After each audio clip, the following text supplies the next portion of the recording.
आदरणीय ईश्वरश्री मुख्यमंत्री बद्रीलाल जी के 1 वर्ष का कार्यकाल पूर्ण होने के अवसर पर आयोजित विभिन्न कार्यक्रमों में से पहला कार्यक्रम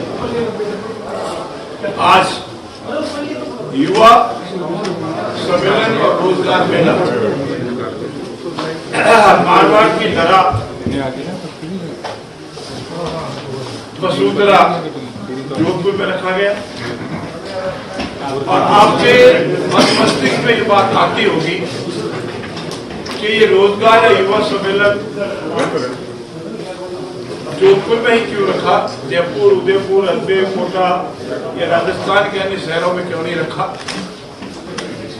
जोधपुर के रखने के पीछे उद्देश्य यही है, हमारा राजस्थान का द्वितीय बड़ा शहर है, वहां से हमारे 3 बार राजस्थान की सरकार में मुख्यमंत्री बने हैं और गत सरकार के मुखिया वहां से रहे हैं और उन्होंने अपने कार्यकाल के दौरान कभी भी ऐसे रोजगार के मेले पर युवाओं को प्रोत्साहित नहीं किया।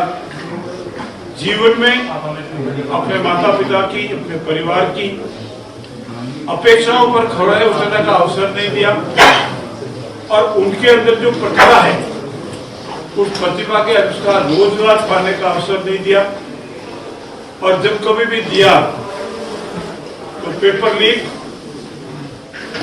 नकल, डमी कैंडिडेट और ऐसे अनेक राजस्थान की हमारी जो आरपीजी है उस पर दब्बा लगाने का कार्य किया। इसीलिए हमने आज रोजगार का यह मेला तीसरा और युवाओं का 1 वर्ष पूर्ण होने पर जोधपुर में रखा। वहां का चूंकि आप सब ने लाइव देखा है, अपना रिकॉर्ड किया, इसलिए इस बारे में ज्यादा कुछ निवेदन नहीं करूंगा। आप सबके आशीर्वाद से, आपकी सबकी सहयोग से 1 वर्ष का कार्यकाल आपके आंकलन के लिए है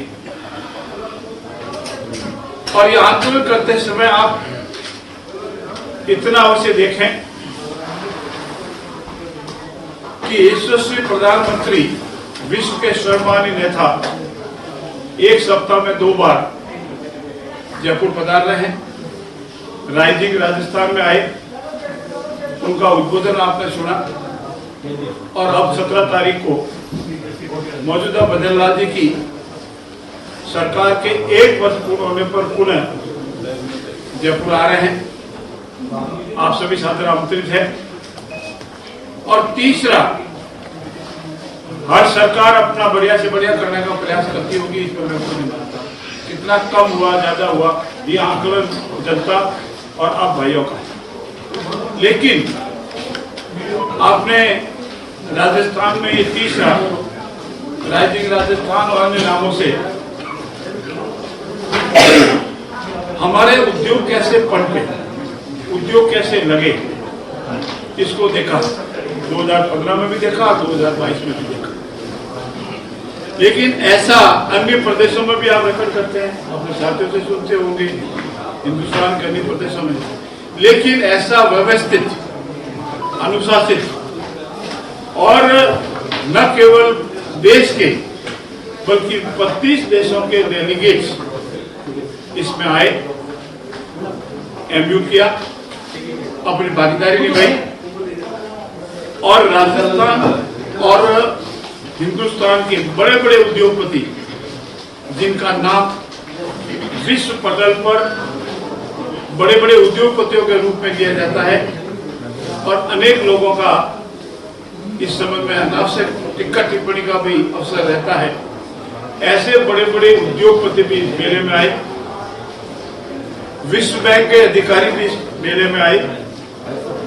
प्रधानमंत्री जी के अलावा आदरणीय नितिन जी गडकरी समेत अनेक केंद्रीय मंत्री आए और अनेक संगठनों के लोग भी आए। और ऐसे मेले में 35,000 लाख करोड़ का एमयू होना कोई सामान्य बात नहीं, पर मैं आपके नॉलेज में जो ला रहा हूं कि उसके बाद एक बार हमने उस पोर्टल को रुकवा दिया कि बहुत ज्यादा हो गया, इसका क्रियान्वित कर पाएंगे। लेकिन कल से हमने पूरा पोर्टल ऑफिस खोल दिया है। जिलों में भी अलग अलग एमयू है, जिलों वाले जिलों में करेंगे, प्रदेश वाले प्रदेश में करेंगे। और आपकी तो जानकारी में फिर भी बताना चाहता हूं कि क्या हम सिर्फ कहते ही हैं या इसका हिसाब भी दें। और इसीलिए आने वाले वर्ष की 11 तारीख को हमने जो 35,000 लाख करोड़ के जो एमयू किए हैं उसका हिसाब आपके सामने रखेंगे। ये एमयू हुआ और इनका ये हिसाब। और ऐसा आज तक किसी भी मुख्यमंत्री जी ने नहीं किया है कि हम जो करेंगे उसका हिसाब आपको देंगे, खुले रूप में देंगे। ऐसी जो मेरे पत्रकार वार्ता में था। दूसरा, युगों से हमारे प्रवासी हिंदुस्तान में और हिंदुस्तान से बाहर रहते हैं, उनको याद करना, उनको अपनी माटी की याद दिलाना, उनका अपनी माटी के प्रति महत्व बढ़ाना। इसलिए प्रवासी दिवस के रूप में हमने 10 तारीख को प्रवासी राजस्थान दिवस मनाने का निर्णय किया। और इतना ही नहीं, एक पूरा अलग विभाग प्रवासी राजस्थानियों के लिए खुलेगा। और उसमें ये जो एमयू हुए हैं वो तो अपने विभाग में जाएंगे, लेकिन प्रवासियों से संबंधित जारी समस्या है, समाधान है, ये विभाग काम करेगा। अभी विचाराधीन है, सरकार का विचार है, अंतिम निर्णय होना है कि विभिन्न प्रदेशों में भी हमारा एक कार्यालय खोले, जहां जहां हमारे प्रवासी ज्यादा है। उनको वो समस्या है तो खाली जयपुर आकर के या और कहीं नहीं, वहीं अपने जैसे आजकल अम्बेसी होती है, ऐसा भी प्रयास है। तो ये सब इसीलिए कि हमारा राजस्थान समृद्ध और विकसित बने। हमारा राजस्थान समृद्ध और विकसित बनेगा तभी हिंदुस्तान समृद्ध और विकसित बनेगा। आज के रोजगार मेले के संख्या में आपको नहीं गिनाऊं, मेरे प्रेस नोट में सारी संख्या है कितने आदमी को हमने रोजगार दे दिए। पहले 15,000, फिर 8,000 और आज फिर करीब 22,000। और हमारा एक संकल्प है, आज हमने 56,000 से अधिक की वैकेंसी का नोटिफिकेशन जारी कर दिया। और वो नोटिफिकेशन के माध्यम से इस 56,000 की नियुक्ति हम और देंगे। और हमारा एक संकल्प है कि इस वर्ष 1 लाख से अधिक सरकारी नौकरियां देंगे। और हमारे 5 वर्ष के कार्यकाल के दौरान हम 4 लाख सरकारी नौकरी, 4 लाख से भी अधिक सरकारी नौकरियां और लगभग करीब 10 लाख से लगभग 10 लाख बेरोजगार नौजवान भाइयों को, बेटों को रोजगार के अवसर उपलब्ध करें। और इस संकल्प के साथ हमारी सरकार आगे बढ़ रही है। ये पहला हमारा है कि हमारा जो विजन था, हमारा जो संकल्प था कि राजस्थान बहुत बदनाम हो गया पेपर लीक के मामले में, रोजगार देने के मामले में, उसको हम भी करेंगे। इतनी नौकरी हुई, कोई पेपर लीक नहीं होगा, कोई डब्बी नहीं बैठेगा। और हमारी जो नौकरी देने की जो हमारी सरकारी संस्था है उसमें पूर्ण रूप से पारदर्शिता से, निर्भीकता से ये रोजगार देने की प्रतियोगी परीक्षाएं जो भी है वो आयोजित करेंगे। और तुरंत रोजगार मेले लगेंगे, रोजगार मेलों में रोजगार। दूसरा हमारा फोकस है हमारी किसान। और किसानों के लिए कल अजमेर में ऐसा ही मेला लगेगा। किसानों के लिए जैसा प्रधानमंत्री जी ने किसान सम्मान निधि योजना शुरू की, वैसे ही मुख्यमंत्री किसान सम्मान निधि योजना की हिंदुस्तान में शायद मेरी जानकारी के अनुसार पहला प्रदेश है जिसने किसानों को अपने स्वयं के बजट से किसान सम्मान निधि के रूप में राशि देना की है। और कल माननीय मुख्यमंत्री जी कल अपनी एक किस्त जो है उनको जारी करेंगे। साथ ही साथ किसानों को एमएसपी बढ़ाई, चाहे गेहूं हो चाहे अन्य फसलें हो, जिसका एमएसपी बढ़ा दी। और हिंदुस्तान में ये राजस्थान पहला प्रदेश है जो गेहूं का सबसे अधिकतम मूल्य हमारे किसानों को देता है। ड्रोन दीदी हो, लखपति दीदी हो, ये भी हमारे यहाँ लागू होगा। कल इस संबंध में भी घोषणाएं होने वाली है, इसमें मैं ज्यादा नहीं करूं क्योंकि कल मुख्यमंत्री जी आत्मनिर्भर घोषणा होगी। फिर हमारी मातृशक्ति और उदयपुर में परसों डे आफ्टर टुमारो वहां सम्मेलन होगा मातृशक्ति का। मातृशक्ति हमारे लिए बहुत बड़ी शक्ति है। और मातृशक्ति के लिए आदरणीय नरेंद्र मोदी जी ने जो विजन लिया है उस विजन को हम पूरा करेंगे। चाहे रिजर्वेशन देना हो, और इसीलिए हमने अनेक विषयों में रिजर्वेशन किया है। और इसमें एक बात बीच में आपको कह दूं, आपके सवाल भी होंगे, ये 1 नेशन 1 इलेक्शन और 1 स्टेट 1 इलेक्शन के संकल्प पर हम कायम हैं। और नगर पालिका 159 नगर पालिकाओं के जो भी हमने प्रदर्शन लगाया उसको आपने देख लिया होगा, हमारी मंशा समझ गए होंगे। और हमारा प्रयास है, संकल्प है कि सारी जो कानूनी अनिवार्यता है उन सब को पूरी करते हुए हम 1 स्टेट 1 इलेक्शन पे कायम है। कोशिश करेंगे कि हमारा जो भी पंचायत राज विभाग है, नगर पालिका है, नगर निगम है, नगर परिषद है, इन सब के इलेक्शन हम एक साथ करें, क्योंकि आदरणीय नरेंद्र मोदी जी का भी संकल्प है 1 स्टेट 1 नेशन 1 इलेक्शन, और इसी को वो लेकर आगे बढ़ रहे हैं। इसमें जो भी संवैधानिक अनिवार्यता है वो पूरी की जाएगी। और अंत में 15 तारीख को हमारा सम्मेलन जयपुर में है, उसमें सारी सरकार की योजनाएं, आज तक के विकास के कार्य आपके सामने आएंगे। ये सरकार निरंतर जनता की अपेक्षाओं पर खरा उतरने के लिए प्रयास कर रही है। ये सरकार निरंतर जो कहा वो करना है, जो करना है वही कहना है कि संकल्प के साथ चले। ये सरकार मोदी जी के आशीर्वाद से उनके किए हुए कृत्यों को अंगीकार करते हुए, उनके हमारी जो कृति और वृत्ति है आदरणीय नरेंद्र मोदी जी की, उसको अंगीकार करते हुए और उनका जो संकल्प है उसको अंगीकार करते हुए आगे बढ़ रही है।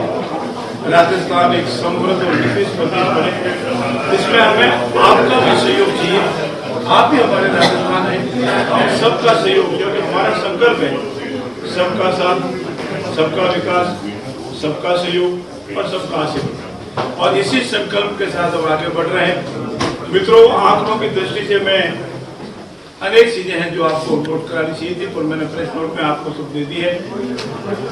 ये राजस्थान की यशस्वी मुख्यमंत्री भजन लाल जी की सरकार हर गरीब के लिए, हर बेरोजगार के लिए, हर नौजवान के लिए, हर किसान के लिए, हर मेरे अनुसूचित जनजाति भाई के लिए, हर मातृशक्ति के लिए सर्वांगीण विकास के लिए तत्पर और तैयार थी, और इसीलिए विभिन्न प्रकार की योजनाएं लागू की और पूरी कर रही। मैं पुनः आपका भी बहुत आभार व्यक्त करता हूँ। साथ साथ ये भी निवेदन करता हूँ कि हमारी योजनाएं को आप परखें, विश्वविद्यालय से संबंधित हो, महाविद्यालय से संबंधित हो। और एक चीज में और स्पेशली आपको बताना चाहता हूँ कि हमारे जितने भी मेडिकल हेल्थ डिपार्टमेंट के हमारे CHC है, PHC है, सब सेंटर है, जिला अस्पताल है, उप जिला अस्पताल है, सैटेलाइट हॉस्पिटल है, कॉलेज है, महाविद्यालय है, विश्वविद्यालय है, इसमें बहुत भर्ती है। विशेषकर हमारे CHC PHC इसमें बहुत वैकेंसी है। आज भी नियुक्ति पत्र मिले हैं और करीब 52,000 के लगभग आने वाले मार्च अप्रैल तक इस विभाग के हम नियुक्ति करेंगे, चाहे एएनएम हो, चाहे डॉक्टर हो, टेक्नीशियन हो, इसकी कोई वैकेंसी नहीं रहे, ऐसा हम प्रयास करेंगे। साथ ही साथ अन्य विभागों में भी नियुक्ति देंगे और काश्तकारों को पूर्ण रूप से काश्त की जो खेती है उसका समर्थन मूल्य मिले, उसकी फसल का मार्केट उसको पूरा मिले, खाद बीज उसको समय पर मिले। और हमारा एक संकल्प आज के सामने मैं दोहरा रहा हूँ, 2025 तक हम ऊर्जा विभाग में किसान को उसकी आवश्यकता अनुसार बिजली देंगे, और 2027 तक हमारा संकल्प है किसान को दिन में 7 से 8 घंटे, उद्योगों को उसकी आवश्यकता अनुसार और घरेलू उपभोक्ताओं को निरंतर बिना डिस्टर्ब के बिजली देने और आत्मनिर्भर बिजली के मामले में होना है। हमारे सौभाग्य, हमारा धरती का सौभाग्य है कि प्रचुर मात्रा में हमारे पास विंड पावर, सोलर पावर उपलब्ध है, उसका हम उपयोग कर सकते हैं और इसी का उपयोग करेंगे। प्रचुर मात्रा में हमारे पास खनिज उपलब्ध है, उन खनिजों का उपयोग करके उद्योग लगाएंगे और इन सब के आधार पर पुनः आपकी सहयोग की अपेक्षा के साथ आपका बहुत बहुत धन्यवाद। और ये एक जिला एक उत्पाद को लेकर प्रमोट कर रहे हैं। एक जिला एक उत्पाद को लेकर भी पूर्ण रूप से प्रमोट कर रहे हैं। जिस जिले का जो विशेषता प्राप्त हमारा उत्पादन है उसको प्रमोट कर रहे हैं। और आज के मेलों में हमने प्रदर्शनी लगाई है कि जिले का कौन सा उत्पादन है उसको प्रमोट कर रहे हैं, उसको बढ़ावा देंगे, उसकी जो भी तकलीफ है उसको दूर करेंगे।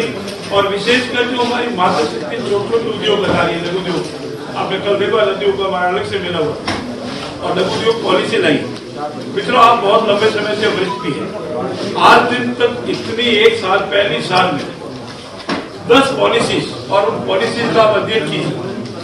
10 पॉलिसीज इसीलिए लाई है किसी के मत मस्तिष्क में ये बात नहीं रहे पता नहीं करेंगे नहीं करेंगे। हमने खुले रूप से सारी चीजें जनता के सामने रखी, उद्यमियों के सामने रखी, व्यापारियों के सामने रखी, बिजली के मामले में रखी, पानी के मामले में रखी, सारी हमारी पॉलिसीज भी हमने आपके सामने रखी।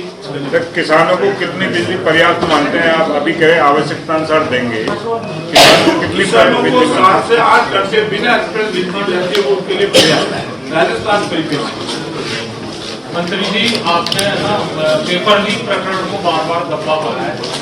आप एसआई भर्ती परीक्षा समीक्षा कमेटी के अध्यक्ष भी हैं। कमेटी को बने 2 महीने हो गए, अभी तक निर्णय नहीं है। बहुत शीघ्र ही आपको समाचार मिलेंगे। 2 महीने का समय आपके हिसाब से अधिक हो सकता है, लेकिन हमारे पास थोड़ा सा ये राजनीतिक राजस्थान और 1 ईयर का प्रोग्राम आ गया, इसलिए आप ऐसी किसी पीसी का इंतजार करें, जल्दी आपको शुभ समाचार मिलेंगे। सर, हाईकोर्ट ने लिस्ट दे दिया। हाँ, आपके ज्ञान के लिए बता दूं, आदरणीय नरेंद्र मोदी जी के जिस दिन जयपुर पधारना होगा उसी कार्यक्रम में हमारा जो ERCP है, यमुना जल समझौता है और अन्य जो समझौता है जल से संबंधित, क्योंकि किसी भी उद्योग के लिए जमीन, जल और बिजली और फिर मैन पावर, ये 4 चीजें जरूरी होती है। जमीन हमारे पास भरपूर मात्रा में है, लेकिन बिजली और पानी की व्यवस्था करनी भी जरूरी है। और मैन पावर हमारे पास भरपूर मात्रा में, क्योंकि भारत युवाओं का देश है और इसीलिए हम बिजली का कर रहे हैं। और उसी तरह ये तीनों समझौते आदरणीय प्रधानमंत्री की मौजूद में मिलेंगे, उससे ज्यादा मैं, क्योंकि ये उस दिन उसकी घोषणा होने वाली है, इसी तरह आपको सारी धन्यवाद। वन नेशन वन स्टेट में जिलों का भी परिसीमन करेंगे, पंचायतों का भी करेंगे। जिलों के परिसीमन की बहुत बात चल रही है, परिसीमन करेंगे इनका दोबारा से, उस पर कुछ सरकार निर्णय करने वाली है। हमारा संकल्प है कि पूर्ववर्ती सरकार ने अपने अंतिम कार्यकाल के दौरान बिना किसी लॉजिक के राष्ट्रीय स्तर के जो नॉर्म्स है उसको बिना देखे, जनता के बिना फायदे के, अपने राजनीतिक लाभ के लिए चीजों की घोषणा की। और आप सब परिचित है, आपको बहुत मेरे से अधिक जानकार है। 17 जिले बनाए और 17 ही हमारे जो उनके माननीय प्रत्याशी खड़े हुए थे वो 17। इसीलिए जिले वो बनने चाहिए जो जनता की अनुकूलता का राष्ट्रीय मापदंडों पर खड़े उतरते हो, किसी भी राज्य पर अनाव से बाहर नहीं पड़े, जिसको पूरा करना जाना संभव ही नहीं हो।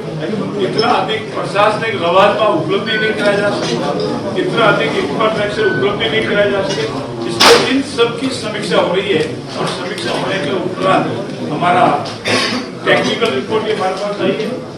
हमने एक वरिष्ठ रिटायर्ड IAS अधिकारी को इस संबंध में कमेटी, एक्सपर्ट कमेटी बनाई थी, उसने अपनी रिपोर्ट दी और हमारे मंत्रियों की एक कमेटी है वो भी अपनी समीक्षा कर रही है और उस संबंध में शीघ्र हम आपको ऐसे निर्णय से अवगत कराएंगे।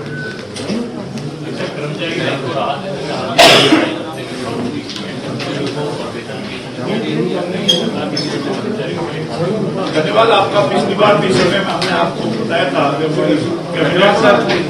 मित्रों, आप एक ख्याल करें, पूर्ववर्ती सरकार ने 3 बार कमेटी बनाई, आयोग बनाए, कमीशन बनाए वेतन विसंगतियों को दूर करने की, और अंतिम जो आयोग था वो खेमराज जी का